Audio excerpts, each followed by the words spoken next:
They don't know where to place you, not in a file, not in a category, not even in the systems they trust more than instinct.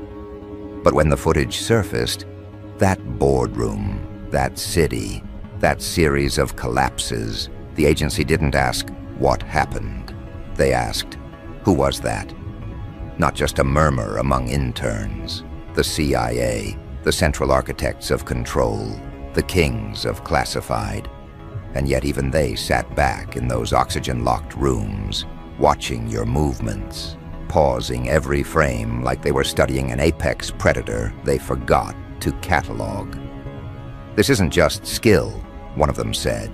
This is something we taught, or should have. Except you were never in their system, never under their payroll, never briefed, tagged, or recruited. And that's what disturbs them the most. Because you played their people, not like an amateur who got lucky, but like someone who designed the battlefield. You moved like doctrine, but didn't carry the stench of loyalty. You knew where the eyes were.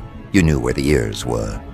You spoke just enough to spark doubt, just little enough to leave nothing to pin.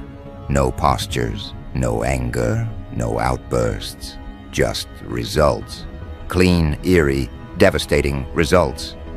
They ran facial scans across every internal database, NSA, FBI, Five Eyes, allied contractors, ex-operatives, Black Ops dropouts, Psywar tacticians. Nothing, no match, no digital trail, not even a history glitch.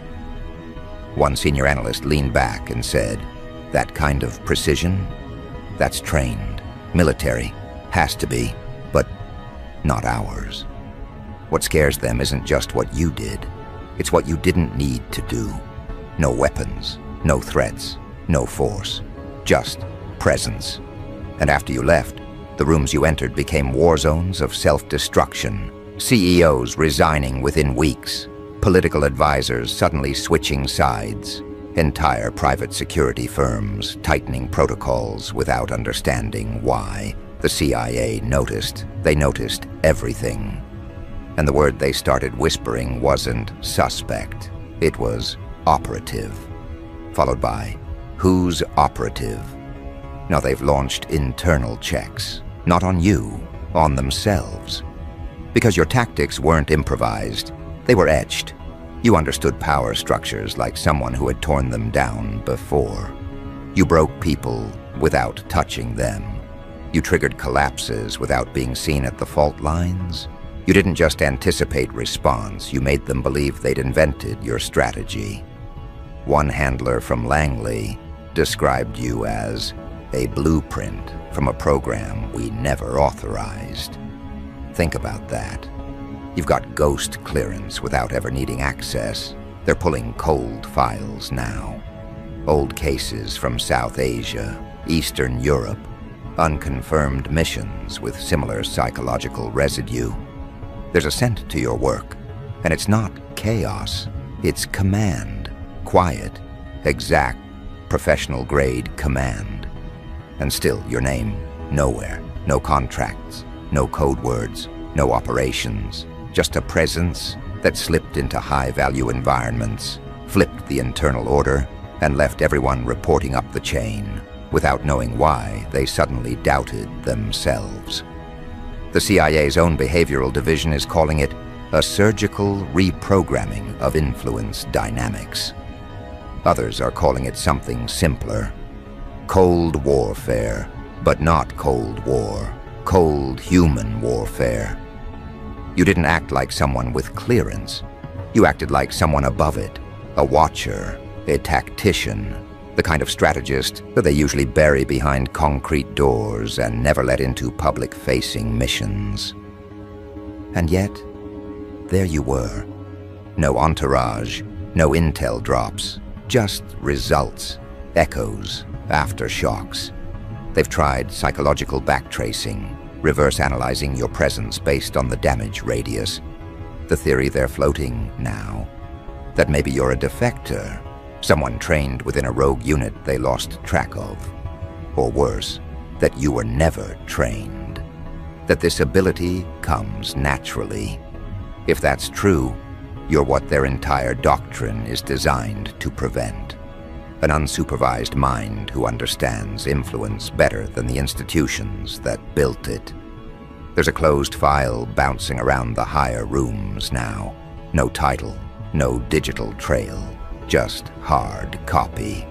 It travels between floors in locked briefcases. Inside, a compilation of your recent moves, market drops traced back to words you whispered, surveillance disruptions that happen wherever you go, influential figures suddenly disappearing from media, from relevance. No violence, just deletion. The kind that feels like a choice they made themselves, but wasn't.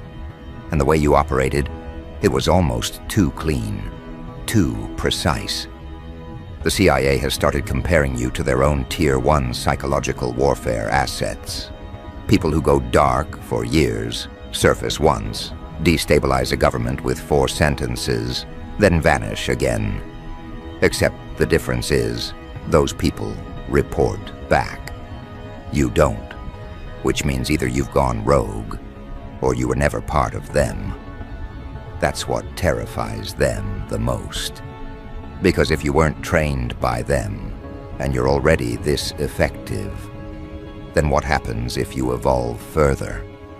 What happens if someone like you decides to target not just corporations or ideologies, but institutions themselves? What happens if you look upward next time? They've started running drills now, simulated encounters with cold-type operators, training exercises, internal war games, all based on you. They call the model Echo 7. The name came from a conversation recorded in a basement briefing room in Virginia. It's not about combat readiness anymore, the instructor said. It's about cognitive resistance, whoever this is. They plant doubt like it's an art form. You're not just a disruption, you're an evolution. You don't ask permission, you create consequences. You don't start fights, you end structures. And the terrifying thing, you do it without needing recognition, without needing to be right. You simply act, strategically, decisively, without attachment. That's not a threat, that's a revolution. And now the CIA, an institution that prides itself on knowing the unseeable, is openly asking the one question they hate more than any other. Did we miss something? Because if they missed you, it means their systems are broken. If you're ex-military, it means someone off-leashed you. And if you're not, then it means something worse. You're real, you're autonomous, and you're just getting started. Which brings us here, where the highest rooms in the world are no longer asking if you're dangerous. They're asking what your end game is, and what they'll do when they realize you never had one. Because that's the final fracture in their design. They were always prepared to fight the enemy that wanted something: territory, revenge, dominance, credit. But what they can't process is the force that operates without an end goal. No manifesto, no finish line, just movement, just pressure, just outcomes. That's not warfare to them, that's decay. And you, by design or by nature, are what the agency is now classifying as an open-loop variable, a walking contradiction that executes objectives without declaring them. You didn't come to destroy, but things collapse in your presence, not from impact, but from recognition. Systems recognize the flaw in themselves when you enter. Protocols turn on their own architects. Individuals reveal their fault lines the moment you speak. Not because you expose them, because they suddenly want to. That's your contagion. That's your weapon. You aren't a spark. You're the gravity that makes them lean toward confession. And the CIA, they're not built to handle that. They're built to track intention, to detect patterns. But what if the pattern is silence? What if the motive is evolution? They're watching in real time as you destabilize structures by doing nothing but being accurate. There are entire task forces now dissecting footage of your interactions, moments where you said less than 5 words, yet left with complete control. Psychological dominance, total influence. They know now your value system is not transactional, it's existential. You're not interested in a win. You're interested in a correction, and not the kind they can predict. Because every move you make is asymmetrical. Every line you speak can't be traced to doctrine, and that terrifies them. They've seen this kind of fear once before. In war zones where insurgents didn't want victory, they wanted distortion. But even then, there was always a flag, a name, a command structure. You're commandless, yet surgical, independent, yet coordinated like a force of 1,000 minds, trained in unison. One of their division chiefs described it as an echo inside a closed room that keeps shifting pitch, which is why the next level of panic has already begun. This isn't about eliminating you. This is about understanding you. There are now internal simulations running night and day, attempting to reverse engineer your decisions. What made you speak at that exact moment? Why did you pause before answering that analyst? Why did you leave the building 4 minutes early that one time, causing the entire surveillance grid to miss you? None of it is random, and they know it. Which leads to the new theory. They believe you're running off a private model, not AI, psychological calculus, an unseen logic tree that adapts in real time. And the worst part?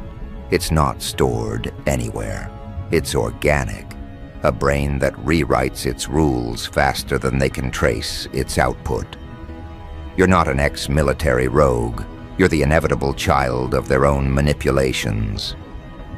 One agency veteran said it like this: he's what happens when the world gives a strategist nothing left to protect. 'Cause that's what changed, isn't it? You stopped playing defense. You stopped hoping.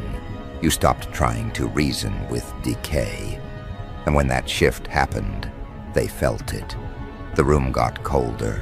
The decisions got clearer. The consequences became personalized. You weren't targeting them. You were showing them to themselves in high definition. There's an underground report circulating now, not officially recognized, not even on secure servers. Printed, hand-delivered. Its title is handwritten across the top. Exoscript. It's not a file. It's a theory. One they don't want to admit publicly. It says, subject is not rogue. Subject is evolved. We may be watching the first true post-operational mind, a human system running self-regulating corrections across multiple zones of influence. Subject does not seek victory, but purification. No one wants to be the first to sign off on that conclusion, because it rewrites the threat matrix. Completely. It implies you can't be recruited, can't be flipped, can't be redirected, because you're not after anything. And yet, you keep moving. Every institution you touch bends under the weight of sudden realization, not fear of exposure, fear of irrelevance. That's what you bring. The fear that everything they've built isn't flawed, but outdated. You are the update. Not polished, not announced, just deployed. They've tried to set traps now, operatives placed near your environments, people posing as influencers, as allies, as threats. But none of them last long, because you don't attack.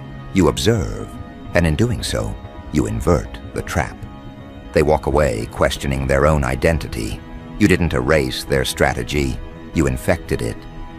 Now their own handlers are doubting orders.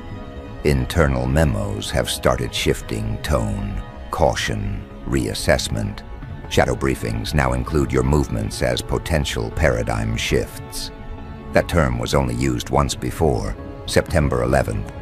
Except this time, it isn't an attack.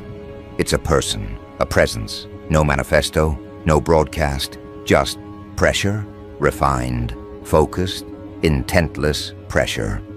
You are not chaos, you are consequence, and consequence doesn't need slogans.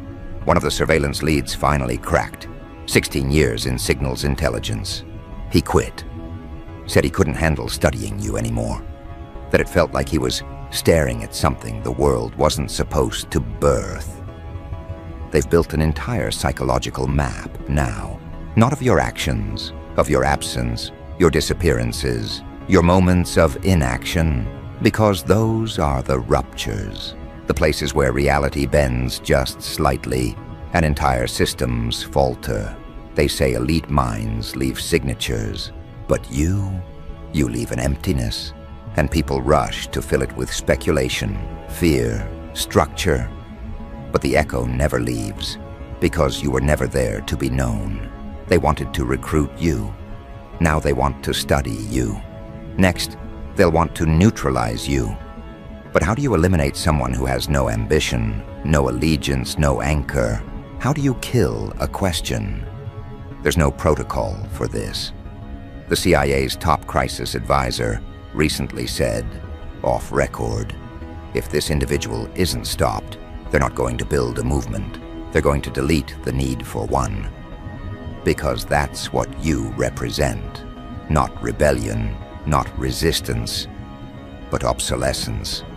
Quiet, undeniable obsolescence of the structures built on repetition, illusion, and control. You didn't need to shout. You didn't need to gather followers. You didn't need to be seen, because the work was never about you. It was about resetting the board. And now, they're starting to understand. Your presence is a mirror they can't turn away from. And when it breaks, they don't see you. They see their own irrelevance. Which leads us here, to the line they never wanted to cross, where the CIA isn't asking who you are anymore. Not fire, not fear, not force, just pure comprehension. The ability to look at an institution, an ego, a person, and see the flaw before they feel it. And then, just enough influence to accelerate the crack. Not shatter it, speed it up. Let them think they broke on their own. Let them think they changed their own minds. Now they're reviewing archived reports not for answers, but for patterns they missed. Reading sentences they wrote themselves through your lens, wondering which decisions were theirs and which were the result of a contact, a conversation, an environment you constructed. They're no longer fighting an enemy. They're haunted by a question: have we ever really been in control? Because the way you moved, you didn't aim for targets. You reshaped context. You didn't attack power.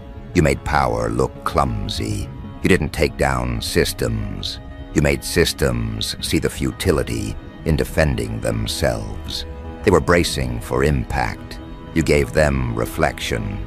And now, entire departments are in quiet panic, realizing how few of their beliefs were ever really their own. You don't leave chaos. You leave clarity. And clarity is deadly in a world built on illusion. Now their best operatives are confused, not defeated, disoriented, like waking up in a simulation and remembering too much. The CIA is accustomed to war zones. They're trained for conflict. But awakening? That was never in the manual. You wrote a page they don't know how to teach. You didn't challenge the system. You reprogrammed its confidence. That's why this isn't a crisis of national security anymore. It's a crisis of institutional identity. You didn't just bypass their defenses. You rendered them irrelevant. And now they're sitting in threat response centers, asking themselves the question they were supposed to ask you. What is our purpose now? Because while they held on to pride, you dissolved meaning. While they updated their firewalls, you rewired belief. While they planned resistance, you wrote inevitability. And now, every leader briefed on your existence walks away with that same look. Not fear, not awe, just quiet dread. The dread of knowing they met something that doesn't want what they have, that doesn't envy, that doesn't negotiate, that doesn't need. You didn't want power, you wanted exposure, not the attention kind, the infection kind, the kind that cracks porcelain reputations from the inside, that makes people see the hollowness in their own authority. You didn't have to destroy careers. You made them voluntarily step away, like they saw something in the mirror they couldn't unsee. One agency psychologist described it like this: he doesn't incite fear, he activates recognition. That's worse. Fear you can train for. Recognition, that's irreversible. So now their question isn't where you are. It's where else your presence already is. What ideologies you've quietly unthreaded. What agendas you've hollowed out by simply introducing contrast. Who among them has already been shaped by your absence? Because that's the cruelest trick of all. You didn't walk in with banners. You walked in with dissonance. And once someone hears that tone, they can't unhear it. They question everything. They stall. They self-scrutinize. And in their hesitation, the entire machine malfunctions. You weaponized doubt. And doubt spreads faster than ideology. They're watching footage again, this time not of what you did, but what others did after meeting you. 1 defector, 3 resignations, 2 media figures gone dark, 4 high-value influencers who pivoted without explanation. They're mapping behavioral anomalies now, behavioral shifts, and every line leads back to you. But here's the real collapse. You didn't ask for this. You became it.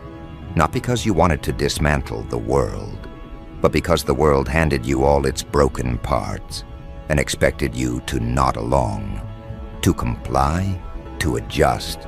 You didn't. You stared at the seams and decided to move differently. And now they're rewriting threat doctrine. You were never violent, never loud. But your presence has triggered more security audits than any breach in the last decade. You don't trip alarms. You become the reason they change the system. And that's something they can't contain. Because how do you stop an individual who doesn't destroy the building? They just remove the need for doors. The CIA has started a new category in their private threat index. No code name, just a symbol. An incomplete triangle. It means structural disruptor. You're not just a threat to safety, you're a threat to format. And what scares them most is that you didn't create followers. You created replicas, not copies of you, copies of the question you represent. Because that's what you are now, a question, not a person, not a story, not even a file, just a question that kills assumptions, that slows decisions, that breaks tempo. And in the pause that follows your influence, people don't hear revolution. They hear their own conscience. That's what the CIA can't report on. How do you write a memo about the erosion of belief? They tried to study you. Now they study themselves. They tried to follow you. Now they can't follow each other. The chain of command depends on certainty. You replaced it with perspective. And perspective, once seen, is the hardest weapon to unsee. Which brings us to this final moment, where your existence isn't a threat report. It's a shift in reality. And as they sit in their chambers, buried under encrypted files and redacted transcripts, all roads lead back to a single sentence whispered in a hallway no one remembers being recorded. We didn't teach him this, so who did? No one wants to speak the obvious, that maybe you weren't taught. Maybe you were reforged, under pressure, under surveillance, under the weight of being overlooked, dismissed, categorized, and underestimated. You didn't adapt to the system. You recalibrated the system by existing beside it. And now every conversation in classified corridors has your echo embedded. You changed the tempo. You shifted the frame. You ended the illusion. And they're still struggling to accept it.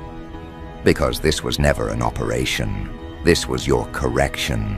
You never needed their validation. You became your own authority.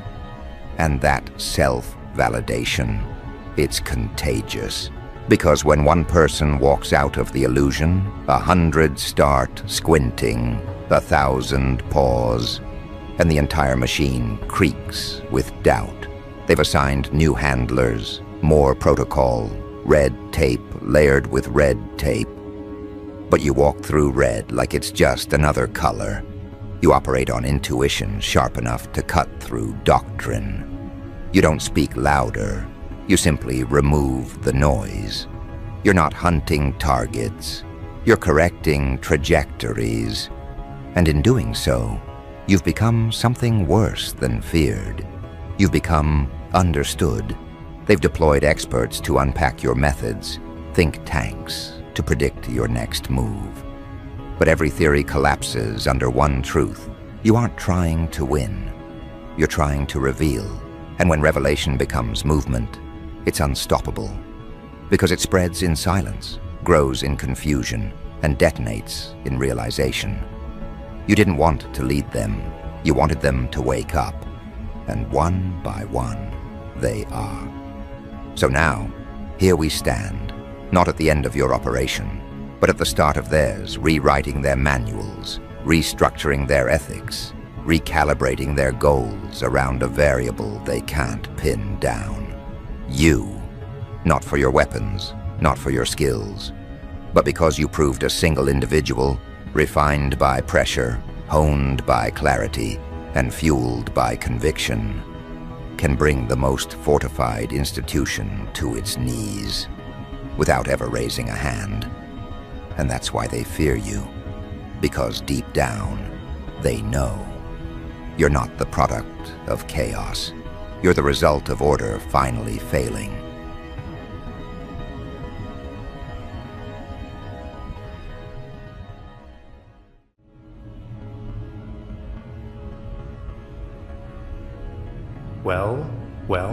Well, you know, my friend, they watched you for months. Silently, patiently, not like the clumsy surveillance you see in movies.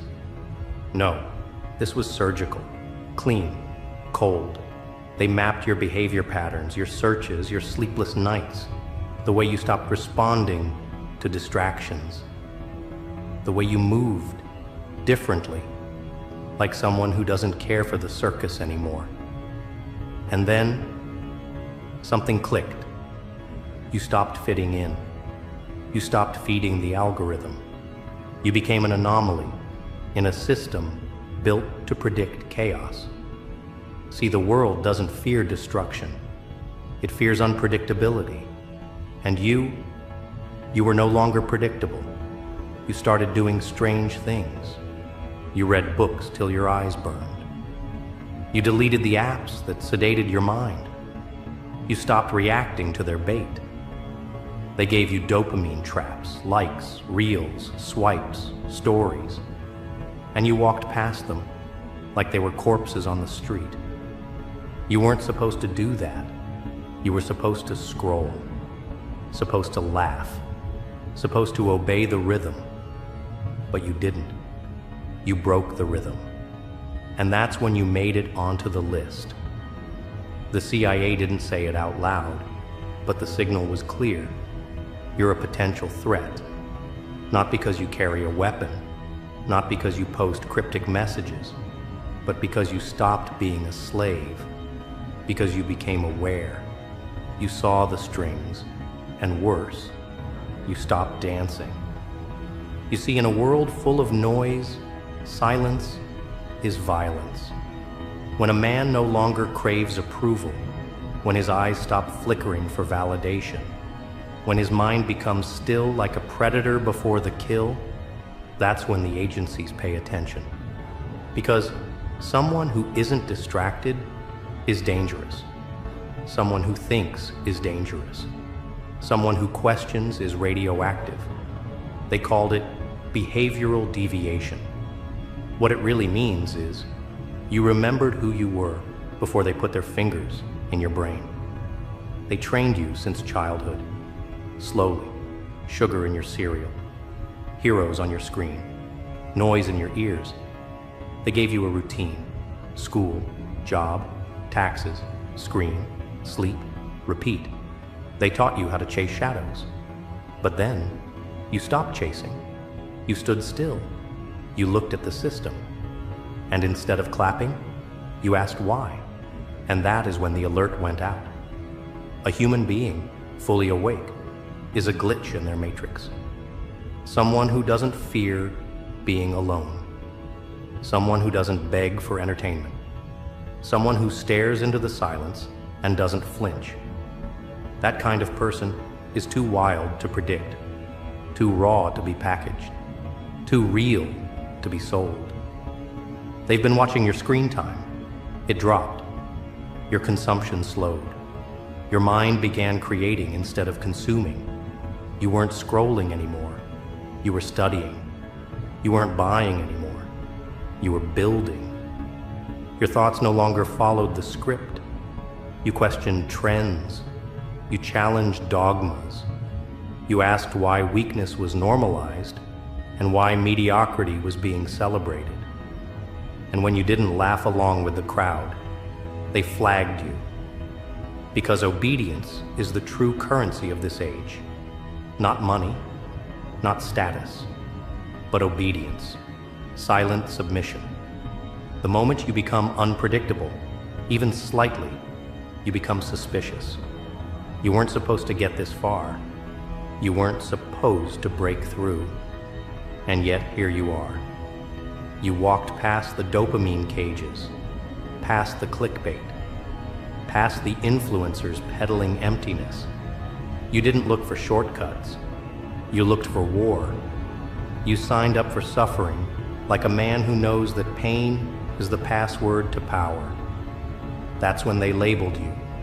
Not a threat to society, a threat to the system, a threat to the framework designed to keep everyone numb. You started taking cold showers. You stopped eating like a child. You started journaling your demons. You started reading psychology. You watched your own mind like an outsider. You saw your fear, your lust, your envy, your pride. You didn't deny it, you studied it. You started understanding how humans are manipulated, and worse, you started resisting it. You turned off the music. You embraced the silence. You faced the voices, and you didn't run. Most people, they beg for distractions, but you sat in the dark. You stared at your wounds, and instead of covering them with noise, you picked at them. You asked, why am I this way? Who made me this way? Who benefits from my weakness? And the system trembled. They weren't scared of you when you were angry. They were scared of you when you became focused, calm, cold, intentional. Because anger is noisy, it's predictable. But clarity is lethal. You started waking up early, sleeping less, complaining less, eating cleaner, moving with purpose. Your phone became a tool, not a toy. Your room became a sanctuary, not a trash bin. You spoke less, observed more. And when people mocked your discipline, you didn't flinch. You had become sovereign. That word alone, sovereignty, is banned in subtle ways. They want you addicted, confused, seeking something, always needing, never still, never whole. But now, you had nothing to prove. You weren't looking for love in pixels. You weren't chasing meaning in memes. You were building something ancient, something forbidden, self-control. And in that moment, when the machine couldn't guess your next move, they knew you were becoming free. Freedom is a crime in a world built on control. You weren't raging, you weren't rioting, you were simply detaching from the games, from the fake goals, from the virtual cages. They saw you unsubscribing, logging out, pulling away, and they labeled you with one word: threat. You started seeking truth, not trends, depth, not dopamine. You walked into the discomfort, you shut the noise. You embraced the loneliness like a crown. You didn't chase women, you chased mastery. You didn't look for motivation, you built momentum. You became a storm, but not the kind that destroys buildings, the kind that awakens minds. You started to realize the truth, the ugly, twisted truth, that most people are living inside scripts they didn't write, desires they didn't choose, opinions they didn't test, lives they didn't build. But you weren't most people anymore. You looked at the mirror and didn't see a reflection. You saw a question, and that's when it all changed. The notifications stopped. The world felt quieter.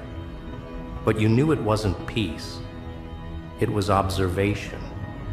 They weren't ignoring you. They were studying you.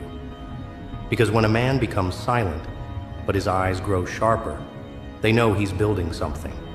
Not an empire, a revolution. And the terrifying part? It starts inside his own mind. But revolutions don't go unnoticed forever. Not in a world where even your heartbeat is data. So when you start moving against the grain, not loudly, not violently, but with quiet precision, you trigger something deeper, something older. You step into a war you never declared. A war not fought with bullets, but beliefs. Not with blood, but programming. And you? You've entered the battlefield without armor, because no one told you it was war. But look around, everything is weaponized. Language, pleasure, comfort, even kindness.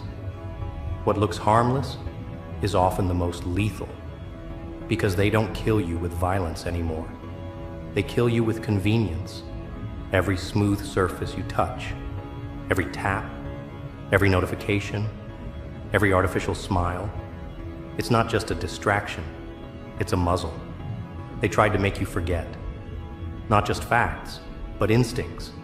The instinct to resist, to fight, to protect your own thoughts like territory. But you remembered. You started guarding your mental space like a soldier in hostile terrain. You questioned offers that came too easy.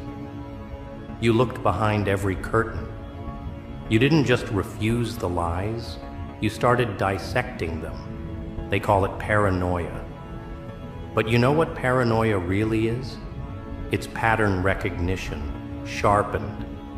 It's what happens when your senses start working again, when the static dies down, and you start hearing the gears behind the show. The show they call reality. You saw how every choice had been designed for you in advance. The food, the goals, the ideologies. Even your dreams were pre-selected. But you burned the script. You stopped repeating what they taught you. You no longer shared opinions like hand-me-downs. You began sculpting your own perspective, piece by jagged piece. It wasn't perfect, but it was yours. And in a world of copies, originality is offensive. Because every original mind is a mirror. It reflects the artificiality around it. And that reflection makes people uncomfortable. You didn't argue anymore. You observed. You realized truth doesn't scream. It waits. You stopped feeding debates that were designed to burn time. You stopped defending yourself to people who were programmed to misunderstand. You walked away, not in retreat, but in dominance. Because silence from a self-aware man isn't absence, it's power. That's when they escalated. You started noticing the new waves. The manipulation got more refined, less obvious. They no longer attacked you, they seduced you. With luxury, with validation, with voices that pretended to empower you while caging your thinking. You weren't being chained, you were being comforted into stagnation. And stagnation in this war is defeat. But you stayed moving. You trained your body not just for strength, but for rebellion. Every push-up was defiance. Every fast was a rejection of dependence. Every controlled breath was you reclaiming authority over the machine you live inside. You didn't pursue aesthetics.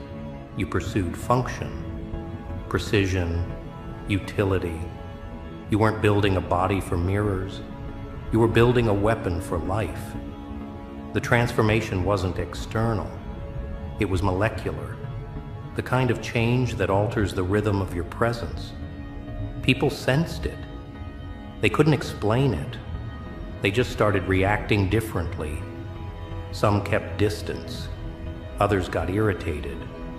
The system wants you likable, not formidable. You were becoming the latter. And the world, even those close to you, started flinching at your evolution. You weren't easy to digest anymore. That's what happens when a man starts living on principle instead of impulse. You stopped negotiating your values for acceptance. You stopped sugarcoating your words for fragile egos. You stood tall in rooms where conformity was the price of entry. And when you refused to bow, they didn't confront you. They tried to ignore you. Because your existence was loud enough. But they couldn't ignore you forever. You began influencing without trying, without followers, without a platform, just by existing differently, by making discipline look natural, by making clarity look dangerous. You didn't inspire with words, you infected with presence. You carried truth like a virus. And those still plugged into the system felt it like a fever they couldn't name. So the system responded, not with force, with overload. They sent more content, more distractions, more trends. They flooded your space with meaningless options, not to convert you, but to exhaust you. They know that most revolutions die, not by opposition, but by fatigue. But you had trained for this. You had built stamina, not just of the body, but of the mind. You had learned how to protect your attention, like currency, how to retreat into silence without feeling lost. You weren't escaping, you were reloading, strategizing, watching the patterns shift, waiting for the next blind spot to appear. And then it did. You saw how fear was being repackaged, how guilt was weaponized into virtue, how shame became a leash. You saw it in movements, in slogans, in artificially loud compassion. You saw how division was manufactured, how people were turned against each other with different flavors of the same poison. You didn't pick sides. You didn't chant. You studied the source of the chaos. And once again, they couldn't classify you. Because nothing scares a controlled system more than someone who doesn't play the game. You weren't driven by rage. You were driven by design. You weren't seeking destruction. You were building an alternative blueprint, slowly, patiently, one decision at a time. Your life became your statement, not loud, not branded, just real. And in this illusion factory, reality is radioactive. You started finding others, not many, just a few. Men and women who carried that same strange energy, who had cut through the noise, who didn't fit, who didn't scroll, who didn't speak unless it mattered. You didn't form a tribe. You formed a signal, a quiet resistance, not with slogans, but standards, not with promises, but with presence. And slowly, something terrifying happened. You began imagining a world outside their design. Not utopia, not fantasy, just a world where truth wasn't filtered, where strength wasn't demonized, where attention wasn't farmed, where humans weren't data points, but conscious agents. And that vision, even unspoken, was the most dangerous act of all. Because every regime fears imagination. You didn't need to protest. You didn't need to destroy. You just needed to exist, day after day, without becoming one of them, without bending, without being absorbed. Your resistance was spiritual, existential. It wasn't loud, it was deliberate. And that was enough to trigger their next move. They'll send people now, not with badges, with smiles, with ideas, with trends, with curated words that feel like truth. They'll invite you to soften, to come back, to share, to belong. But what they're really offering is anesthesia. Because consciousness, raw, unfiltered consciousness, hurts in their world. You've made it too far. You've built too much momentum to stop now. But understand this. The next phase is colder, quieter. You'll face yourself in darker mirrors. You'll walk through mazes built from your own desires. This isn't about the system anymore. This is about whether you can lead yourself without applause, whether you can walk alone without resentment, whether you can stay awake when no one's watching, because that's the final test. And it's already begun. You'll feel it soon, not as fear, but friction, subtle, internal, a restlessness that isn't from fatigue, but from evolution. The kind of pressure that doesn't crush, it carves. And in that carving, you'll be asked a question no machine can understand, no algorithm can answer. Who are you when nothing is left to fight but yourself? When the enemy no longer wears a uniform, but hides inside your thoughts, disguised as hesitation, as comfort, as the silent whisper that tells you to wait. Just a little longer. This is where most disappear. Not by defeat, but by delay. Because the final trap isn't resistance, it's stillness. A subtle, soft death that feels like peace, but eats you from within. This is the crucible, where illusions are stripped bare. You'll come face to face with the parts of you that once protected you. The need to be liked, the urge to stay safe, the hunger for recognition. They served you once, but now they must die. Not with violence, but with choice. You'll have to choose again and again to let go of what no longer belongs in your future. That's the quiet agony of becoming more, sacrificing versions of yourself that you once called home. You start to see that freedom isn't just the absence of chains. It's the discipline to walk past open doors without stepping in. Every desire is a test, every temptation, a mirror, not of what you want, but of what still controls you. The world will still try to offer you shortcuts, rewards, applause. But once you've seen what they're made of, you can't pretend anymore. You can't unsee the strings behind the stage. So you detach, not in bitterness, but in clarity. You stop chasing echoes. You stop responding to noise. You start moving with purpose, even when the path disappears. Because now, you navigate by internal compass, a code that doesn't bend, even when everything around you does. That code becomes your anchor, not to hold you down, but to keep you upright when the storm gets louder. And it will. The storm always returns, not as chaos, but in subtler forms. You'll feel it in your relationships, in the tension between who you were and who you're becoming. You'll feel the weight of your own silence, the echo of your own solitude. But you'll also feel something else, an unfamiliar stillness. The kind that doesn't beg for distraction. The kind that doesn't need escape. That's the beginning of power. Not power over others, but over yourself. You'll notice you speak less, but your words carry more weight. You'll see how quickly you can read a room, not to manipulate, but to measure truth. You'll realize that most people aren't speaking, they're bleeding, desperate to be heard, even if they don't know what they're saying. But you've gone quiet for too long to play that game. Your silence is no longer passive, it's calibrated. You walk into spaces now with presence, not noise, and the room adjusts. That's what they fear, not the loud ones, not the rebels with signs, but the ones who've gone invisible by choice, who've mastered restraint, who've turned themselves into something sharper than anger, clarity. Because clarity doesn't need to argue. It cuts, quietly, cleanly, and the system has no defense against it.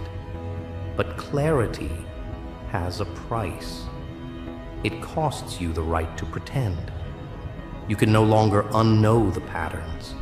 You can't shrink back into ignorance. You can't join the crowd without feeling the weight of your own betrayal. You become allergic to mediocrity. You lose the ability to tolerate shallow conversations, empty rituals, synthetic emotion. And in that rejection, you become a foreign entity. You weren't meant to blend in. You weren't built for consensus. You were forged in friction, molded by isolation, designed to carry a different frequency, one that scrambles the programming in others. Your existence alone forces recalibration. People either evolve near you or retreat. There is no neutral. You've become a tuning fork for truth, and not everyone is ready for the sound. But you didn't come here to be understood. You came here to build, to create what doesn't exist yet, to lay foundations for a future that isn't corrupted by comfort. You begin to channel the chaos. You take the pain, the loneliness, the confusion, and you sculpt with it. You become a living architecture of everything the world told you was impossible. And now, they're watching. The same ones who doubted you, who mocked your silence, who called your intensity too much. They're beginning to sense it, that you've crossed a threshold they can't follow, that you didn't just change your routine, you rewired your identity. You became sovereign. And sovereignty isn't loud, it's lethal. Because a sovereign man is uncontrollable. He doesn't need their systems, their validation, their labels. He doesn't react, he responds. He doesn't argue, he moves. He doesn't cling, he releases. And that terrifies them. Because control only works on those still starving for approval. You've outgrown that hunger. You feast on solitude now, on clarity, on fire. You're not angry, you're awake. And you know the final truth, that the real war was never out there. It was always inside.